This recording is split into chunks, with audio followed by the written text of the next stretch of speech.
está con nosotros conectado a través de Zoom Mauricio Alarcón. Mauricio Alarcón fue fue uno de los juristas que firmó precisamente este pronunciamiento, esta preocupación que tienen académicos, expertos, constitucionalistas, juristas sobre las decisiones que ha tomado el presidente de la República, Daniel Noboa, y su gobierno. Ya está conectado, ya lo vemos en imágenes. Doctor, ¿cómo estás? Buen día.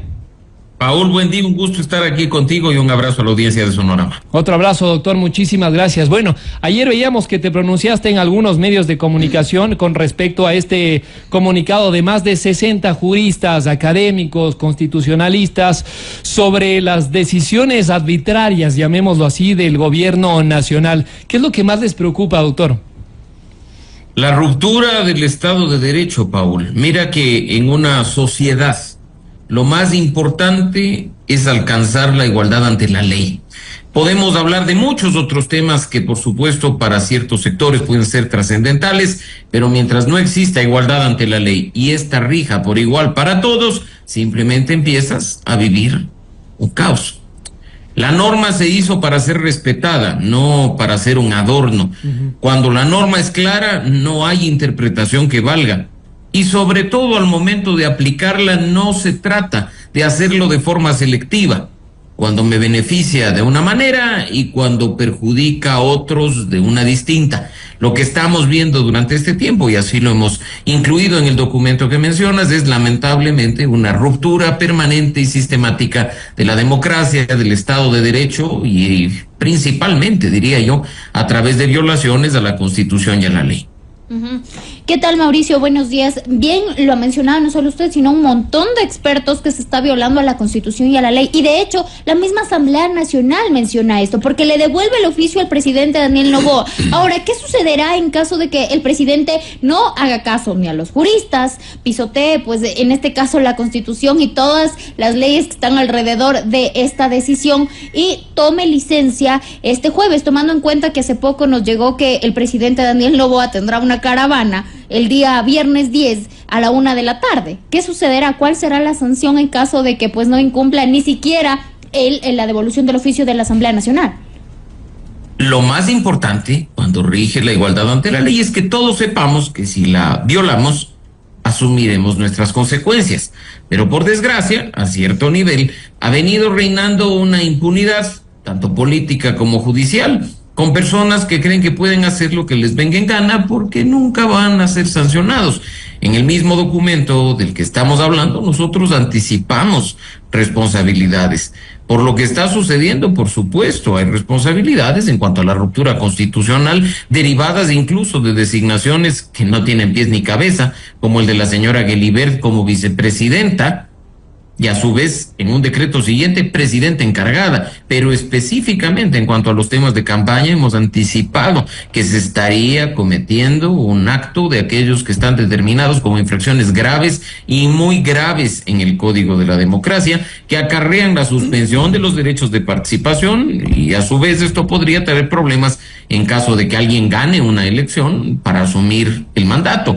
Pero a su vez, un detalle no menor es el hecho de que si estas infracciones están vinculadas al uso de recursos públicos, podría también configurarse un posible delito de peculado, que como sabemos debería ser investigado por la Fiscalía y sancionado por las autoridades de una forma bastante diferente que solo la suspensión de los derechos de participación. Responsabilidades hay. Lo importante en este caso es que no se garantice impunidad y que quien viola la Constitución y viola la ley lo haga con pleno conocimiento de que asumirá tarde o temprano las consecuencias de aquello. Y un ejemplo que es fundamental, lo que ustedes señalaban hace pocos minutos, ¿no? Cargas con millones de dólares y crees tú que como la impunidad está, puedes vivir tranquilo, pero de pronto las circunstancias de poder cambian y terminas como el señor Narváez, ¿no? Doctor, ayer hablábamos y reconocíamos precisamente el comunicado que metían ustedes, los más de 60 juristas académicos y expertos analistas, ¿no? Y manifestábamos que fueron los únicos o han sido los únicos que se han pronunciado respecto a estas denuncias de los ciudadanos, estos atropellos al derecho.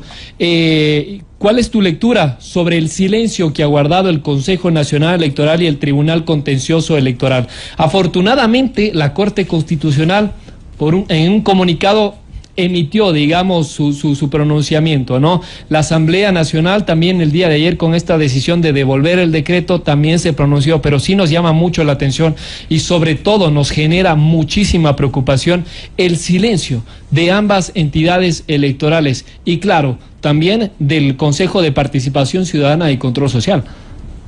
Mira, hay varias instituciones que debían haber dicho algo. Yo me pregunto, quizás si el comunicado del Consejo Nacional Electoral se emitía el viernes o el sábado pasados, había quizá una definición mejor por parte del Ejecutivo, aunque en su decreto ha dicho que es un comunicado ambiguo y que precisamente por eso hace lo que hace, pero al menos ese pronunciamiento ha generado una reacción. En ese sentido, las instituciones no deben quedarse calladas. Entendemos que, claro, esperemos que nos denuncien, esperemos que nos digan algo, esperemos que llegue a nuestro conocimiento el tema, sí, pero eso estamos hablando de lo que corresponde a los trámites, a los procesos, a las sanciones eventuales en el ámbito que corresponda, pero era tan difícil reunirse como solicitaba la consejera Nájera y al menos generar un pronunciamiento conjunto diciendo ojo con las licencias, ojo con el uso de recursos públicos. Probablemente no estaríamos en este entrampamiento si pensáramos con un poquito más de conciencia política y actuáramos con un poco más de respeto hacia la ley. El Tribunal Contencioso Electoral quizá es un tema distinto, Paul, Katy, ustedes lo saben perfectamente bien, que mientras una denuncia nos llegue a su conocimiento, ellos simplemente no actúan, ¿no? Entonces no es que actúan de oficio, y te van a decir mientras no llegue alguien a decirnos, pero bueno, ya llegará. Ya hemos visto que Henry Cucalón ha presentado una denuncia. Estamos viendo que los candidatos se están moviendo en estos días y en buena hora, porque eso también es ser responsable con el país desde el ejercicio de la política. Y pues ahí veremos cómo actúan, si actúan en función de lo que dice la Constitución y la ley o en función de los intereses políticos y la cuestionada independencia que hasta el momento ha reinado. Doctor, yo me quiero referir a esta denuncia en Fiscalía por parte de Jorge Escala, quien es candidato también a la presidencia. El día de hoy, en caso de que Cynthia Gelibert asuma el poder, ¿podrá ingresar Policía Nacional y detener a Cynthia Gelibert y a Daniel Noboa en delito flagrante tal como había dicho el candidato presidencial? Porque es la incertidumbre que todos tenemos. Mira, si existiera Estado de Derecho, probablemente deberíamos preocuparnos de que eso pase. Y te digo que para nosotros sí es una preocupación, como lo manifestamos en el pronunciamiento. No es ni de sabios ni de juristas tener aquí enfrente que hay un delito que se conoce como usurpación de funciones, que se sanciona hasta con 3 años de privación de libertad y que no es otra cosa que una persona ejerciendo funciones simulando un cargo en la función pública. La señora Gelibert, aunque el decreto ejecutivo ni siquiera utilice el término encargada, ha sido designada vicepresidenta constitucional de la República. Yo no he sabido que aquí en el país se pueda designar vicepresidentes por decreto. La Constitución no habla en ningún lado de designación directa. En cargos es una cosa, y bajo ciertas condiciones que ahí mismo están establecidas y que a hoy ninguna de ellas ha tenido lugar. Entonces, el momento en que la señora Gelibert firme un decreto ejecutivo ejerciendo la presidencia encargada en función del decreto 500, yo creo que abre las puertas a cualquier posibilidad, ¿no? Si hay instituciones independientes, investigarán y sancionarán conforme corresponda, porque de nuevo, ni Noboa puede designar por decreto a quien le dé la gana como vicepresidenta constitucional de la República, ni mucho menos puede por vía decreto encargar la presidencia a quien no ostenta este cargo. ¿En qué podrían terminar estas demandas, estas denuncias en contra del presidente? Lo habíamos comentado y contado acá con Katy, son alrededor de 6, 7 denuncias y demandas que ya se han presentado en contra de Noboa y de Gelibert, de candidatos presidenciales y de otros ciudadanos, incluso civiles. Y si te consulto, doctor, ¿cuáles podrían ser las repercusiones, las sanciones en contra del presidente si es que las entidades actúan de forma transparente? Se habla, por ejemplo, de la suspensión de derechos políticos o incluso la destitución del cargo. Mira, en el tema de las infracciones electorales hay que tenerlo muy claro. Una es la sanción totalmente establecida en el 278 y el 279 del Código de la Democracia. Si son infracciones graves, viene una multa, que lo económico probablemente al señor no le importe, pero también destitución del funcionario o suspensión de los derechos de participación de 6 meses a 2 años. Pero además, se incurriría en infracciones electorales muy graves, que claro, son sancionadas con una multa un poco más alta, pero se ratifica que hay destitución o suspensión de los derechos de participación desde 2 hasta 4 años. En ese sentido, imaginémonos un caso hipotético en el que Noboa gana y con un tribunal contencioso electoral independiente la denuncia prospera y terminan sancionándolo por una infracción electoral muy grave con la sanción menor, suspensión de los derechos de participación por 2 años.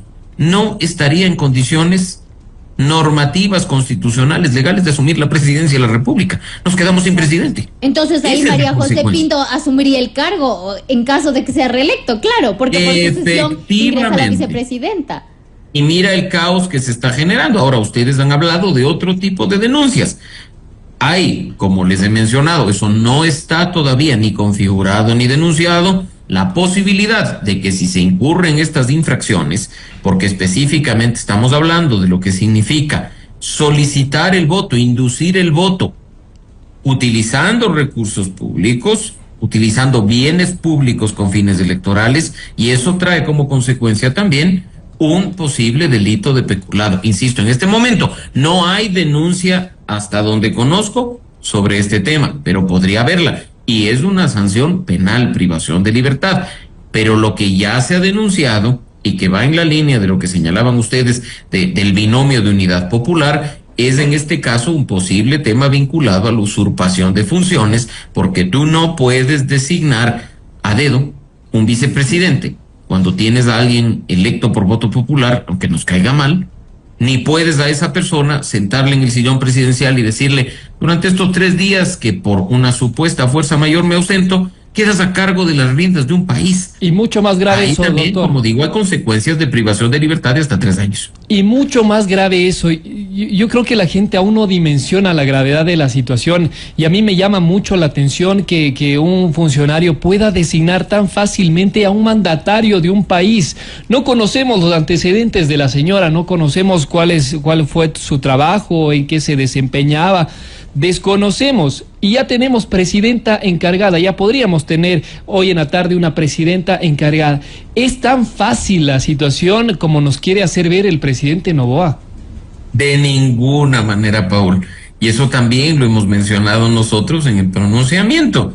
Tú eliges por voto popular a un binomio presidencial. La Constitución es clara en señalar que si hay una ausencia temporal o definitiva del presidente, la vicepresidenta es quien lo reemplaza. Es la única función de la vicepresidenta que está establecida en la Constitución. Las demás son las que le delegue el presidente.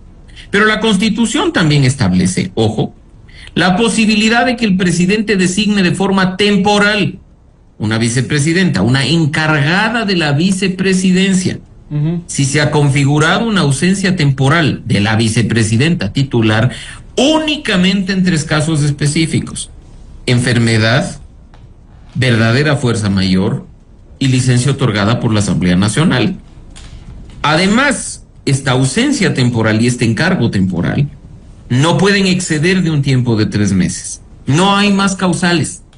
Y ninguna de estas 3 en este momento se ha configurado. Mucho menos, como hemos escuchado a ciertos funcionarios sueltos de huesos hablar, de un abandono del cargo porque la señora se va de vacaciones. Porque el abandono del cargo, bajo la normativa vigente, tiene que ser constatado por la Corte Constitucional y declarado formalmente por la Asamblea Nacional. En conclusión, el presidente no puede designar por decreto ejecutivo a una nueva vicepresidenta en este país.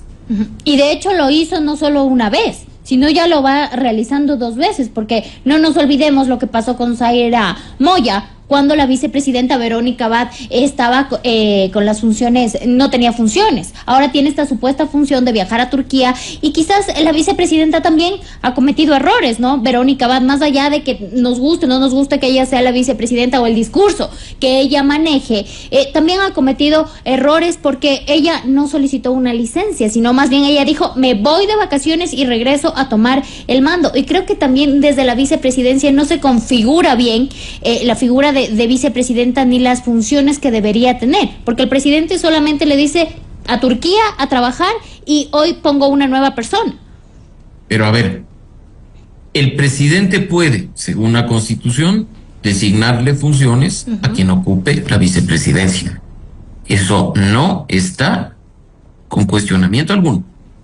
Noboa ya le designó a la señora Abad para que vaya a Israel en condición de embajadora. La señora se fue. Nos costó carísimo a los ecuatorianos, pero la señora se fue. Después, por la situación de inseguridad, la movieron a Turquía. La señora se fue. Hoy está la señora de vacaciones, terminadas sus vacaciones, tendrá que ir a Turquía nuevamente en condición de agregada comercial. No tiene alternativa, porque la Constitución sí le faculta al presidente a designar funciones, a entregar cuestiones puntuales a quien ocupa la vicepresidencia. Lo que está haciendo Noboa con Abad es lo que hizo Lasso, obviamente con sus bemoles, con el señor Borrero. Lasso le dijo a Borrero, tú te encargas del sector salud, tú vas a liderar todos los temas de salud.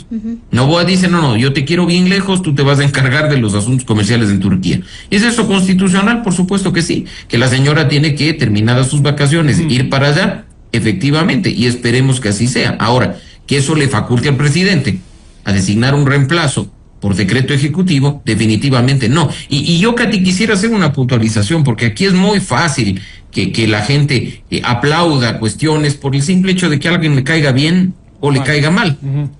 ¿Qué ocurriría en este momento si la presidenta fuera Luisa González?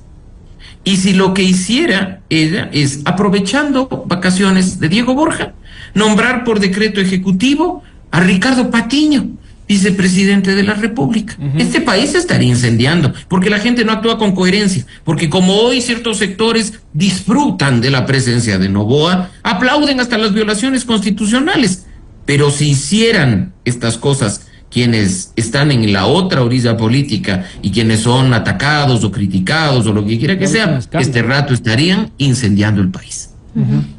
De hecho, ayer Medardo Leas hablaba de que supuestamente Rafael Correa era el rey de las violaciones en este tipo de temas, porque supuestamente él tampoco tomaba licencia. Y quiero referirme también, ¿qué opinión tiene sobre esto? Rafael Correa era el rey de las licencias. Son quienes, claro. Pero qué gran justificación. ¿No? Entonces, porque Rafael Correa violaba la Constitución, ¿sigamos violándola? Ajá. Quienes hemos sido coherentes y hemos criticado las violaciones constitucionales de Rafael Correa, no podemos permitir que esto siga ocurriendo. Lo criticamos con Lenín Moreno, lo criticamos con Guillermo Lasso y lo estamos haciendo con Daniel Noboa, porque acá no podemos ser tan idiotas de justificar violaciones a la Constitución, porque quienes estuvieron antes lo hacían. Y me parece terrible que la memoria sea tan cortoplacista. Primero, porque cuando la licencia obligatoria se estableció en el Código de la Democracia, Rafael Correa ya no era presidente. Es una reforma del año 2020. Rafael Correa dejó la presidencia de la República, como ustedes saben, en 2017. Y segundo, cuando Rafael Correa en 2013 buscó la reelección, y aunque la licencia era además optativa, envió a la Asamblea Nacional un pedido para hacer uso de licencia por 30 días que duraba la campaña de la primera vuelta, y la Asamblea concedió esta licencia entre el 15 de enero y el 14 de febrero, tiempo durante el cual este país estuvo gobernado por un vicepresidente, Lenín Moreno, en funciones encargadas de la presidencia. Así es que aquí no necesitamos ser sabios ni enciclopédicos, más con una simple búsqueda de Google para darnos cuenta que eso pasó. Pero claro, sí hubo violaciones constitucionales, entonces por eso vamos a dejar que ahora se siga violando la Constitución.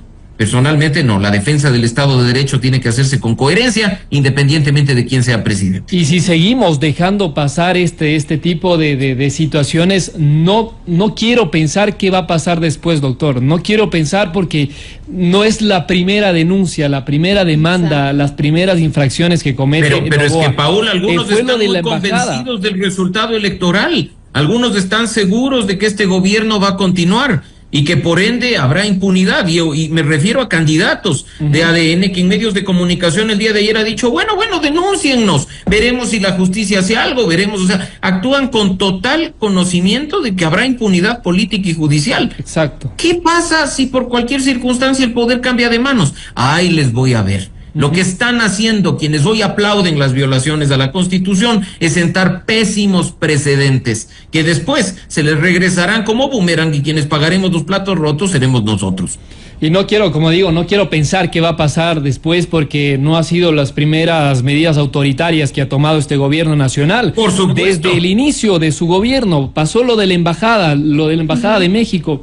Nadie dijo nada, eso quedó ahí, pasó lo de Topic, nada dijo nada, pasó lo de Verónica Abad, nadie dijo nada, quedó ahí, pasó lo de la ex ministra de Energía, que es todo el aparataje de gobierno, se le fue encima, a la señora le tocó callarse por temor a su vida, a que precisamente amenacen contra su vida.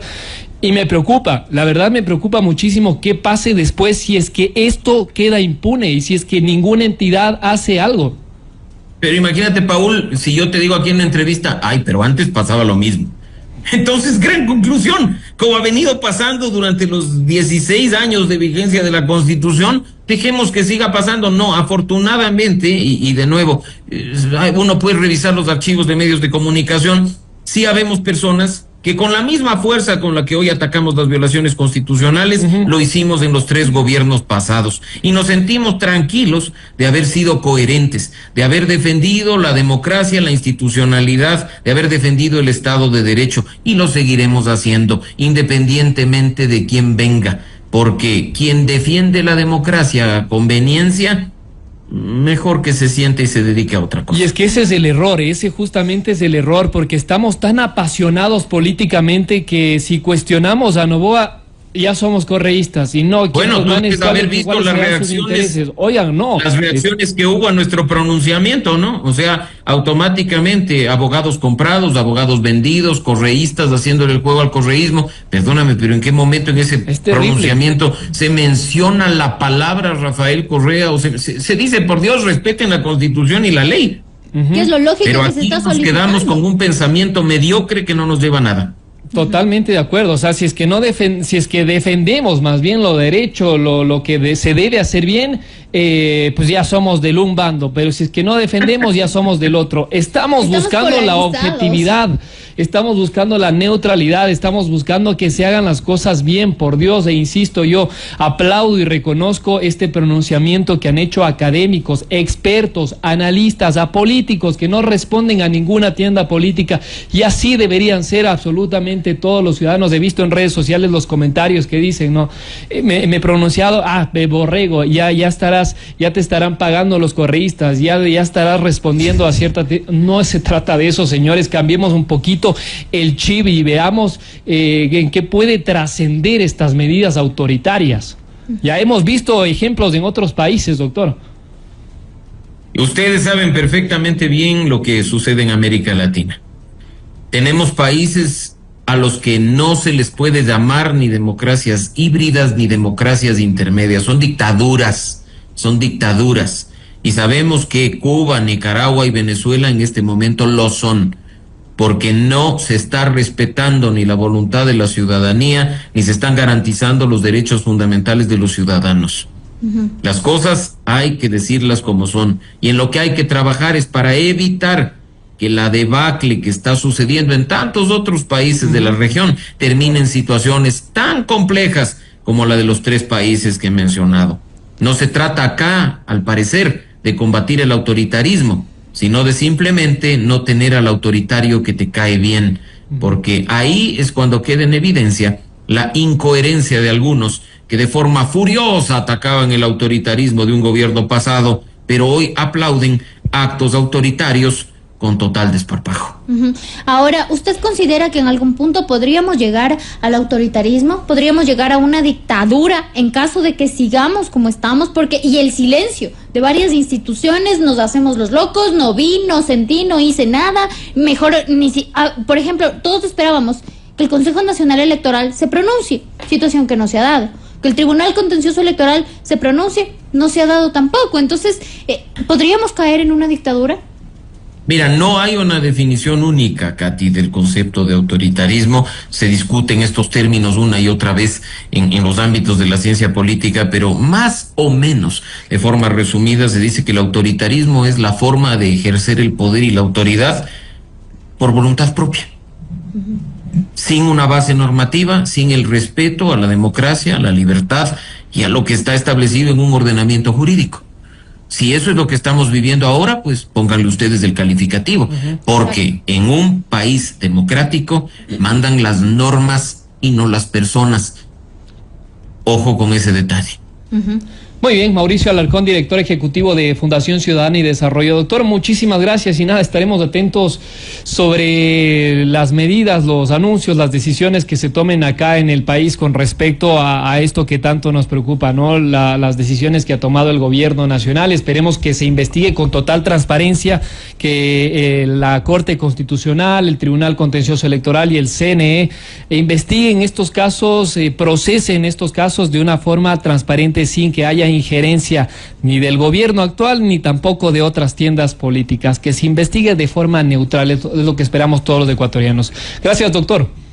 Gracias, Paul, gracias, Katy, pues a estar atentos esperando que llegue la conciencia a nuestras autoridades para respetar la Constitución, respetar la ley y garantizar los derechos de todos.